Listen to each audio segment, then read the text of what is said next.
ជំរាបសួរស្ដីបងថ្ងៃនេះគឺខ្ញុំមានវីដេអូមួយដែលនៅបង្ហាញបងពីវិធីសាស្ត្រនៅក្នុងការ boost follower នៅលើ page Facebook ជាមួយនឹង website បង SMM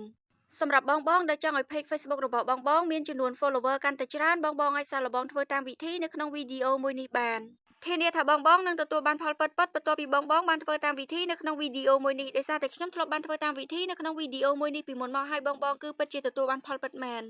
ហើយចំពោះវិធីធ្វើវិញគឺអត់មានអីពិបាកទេបងដែលបងគ្រាន់តែ copy link page របស់បងហើយយកទៅផាសចូលនៅក្នុង website គឺបងអាចបង្កើនចំនួន follower បានយ៉ាងច្រើនទៅតាមបំណងរបស់បងបានដោយខ្លួនឯងដោយចំណាយពេលត្រឹមតែរយៈពេលខ្លី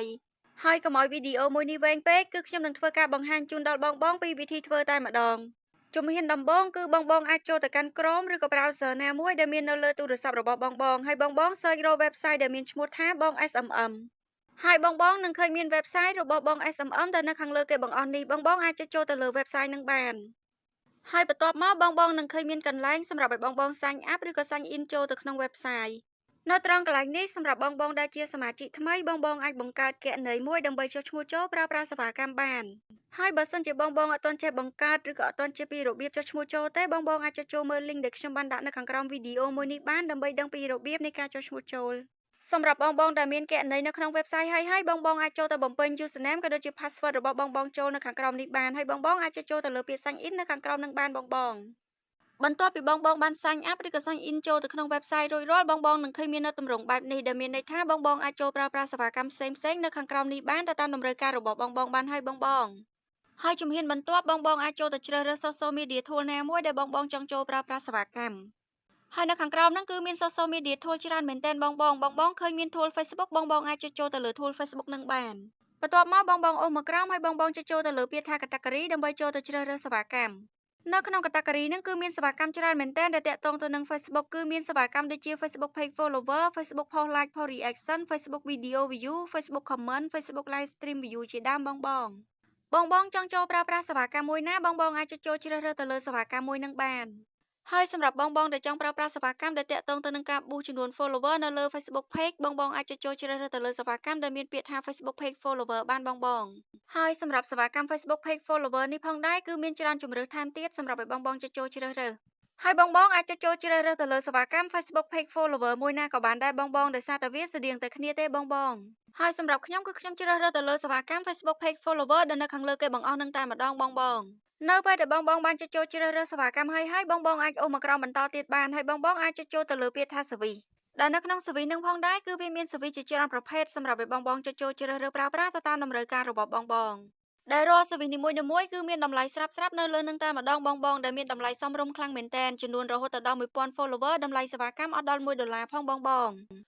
ងស្រឡាញ់ពេញចិត្តទៅលើសវីមួយណាបងអាចចូលជ្រើសរើសប្រើប្រាស់ទៅលើសវីមួយនឹងបានហើយសម្រាប់នៅក្នុងវីដេអូមួយនេះគឺខ្ញុំនឹងជ្រើសរើសទៅលើសវីដែលមានលេខកូដ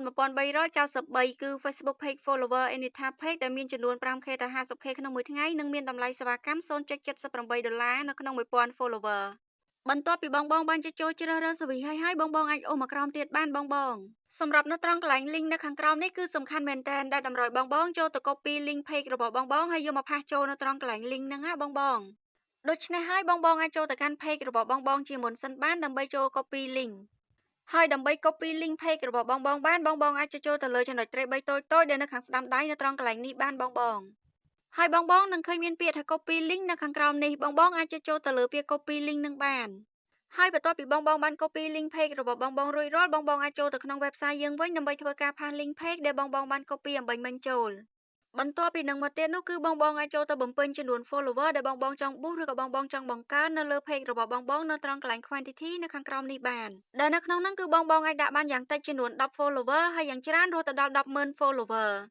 ហើយសម្រាប់រយៈពេល5នាទីដោយដែលបងបានឃើញនៅខាងក្រោមហ្នឹងវិញវាគឺជារយៈពេលដំណើរការនៃការបង្កើនចំនួន follower នៅលើ page របស់បងមានន័យថាបន្ទាប់ពី5នាទីក្រោយនៅពេលដែលបងបានចូល submit រួចរាល់បងនឹងឃើញចំនួន follower នៅលើ page របស់បងកើនឡើងទៅតាមចំនួន follower ដែលបងបាន boost ឬក៏បងបានបង្កើនហើយបងក៏ប៉ុន្តែចំពោះរយៈពេលនេះផងដែរវាអាចនឹងលឿនជាងនេះឬក៏យូរជាងនេះតិចតួចទៅតាមប្រភេទរបស់ service ដែលបងបានចូលជ្រើសរើសនៅខាងលើនឹងដូចគ្នាចំណែកឯឆាតនៅខាងក្រោមនឹងវិញវាគឺជាតម្លៃសេវាកម្មហើយតម្លៃសេវាកម្មនឹងទៀតសោតគឺនឹងគិតឲ្យបងអូតូទៅតាមចំនួន follower ដែលបងបានដាក់នៅត្រង់កន្លែង quantity នៅខាងលើនឹងដូចគ្នាបង ឧទាហរណ៍ខ្ញុំបានដាក់ត្រឹមចំនួន10 follower តម្លៃសេវាកម្មគឺស្មើនឹង0.0078សេនបងហើយប្រសិនបើខ្ញុំបង្កើនចំនួន follower នៅខាងលើនឹងពី10មក100វិញដូច្នេះហើយតម្លៃសេវាកម្មនៅខាងក្រោមនឹងគឺវានឹងប្រែប្រួលកើនឡើងមក0.078សេនវិញបងដូច្នេះហើយមានន័យថាបងកាន់តែបង្កើនចំនួន follower នៅខាងលើនឹងកាន់តែច្រើនតម្លៃសេវាកម្មនៅខាងក្រោមនឹងគឺកាន់តែកើនឡើងទៅតាមនឹងដូចគ្នាបងហើយបន្ទាប់ពីបងបានចុចចូលជ្រើសរើសសេវាកម្មក៏ដូចជាបានបំពេញចូលរួចរាល់អស់ហើយបងអាចចុចចូលទៅលើពាក្យ submit នៅខាងក្រោមនឹងបាននៅពេលដែលបងបានចុចចូលទៅលើពាក្យ submit រួចរាល់បងនឹងឃើញមានពាក្យថា your order review ដែលវាដូចជាវិក័យប័ត្រមួយបញ្ជាក់ប្រាប់បងថាបងបានចុចចូលជ្រើសរើសប្រើប្រាស់សេវាកម្មមួយនឹងបានដោយជោគជ័យហើយនៅខាងក្រោមនឹងក៏មានការបញ្ជាក់ឡើងវិញទាំងអស់រាល់ service ដែលបងបានចុចចូលជ្រើសរើសក៏ដូចជា link page របស់បងចំនួន follower ដែលបងបាន boost និងតម្លៃសេវាកម្មទាំងអស់ដែលបងត្រូវចំណាយដូច្នេះហើយបងអាចពិនិត្យផ្ទៀងផ្ទាត់សារឡើងវិញនៅត្រង់កន្លែងនឹងបានបងហើយនេះគឺជាលទ្ធផលដែលខ្ញុំបាន boost ចំនួន follower នៅលើ page Facebook ជាមួយនឹង website បង SMM អំបញ្ញមិញបងរយៈពេលរងចាំអត់ដល់5នាទីផងបងចំនួន follower នៅលើ page របស់ខ្ញុំបានកើនឡើងពី 1.5k មក 1.7k follower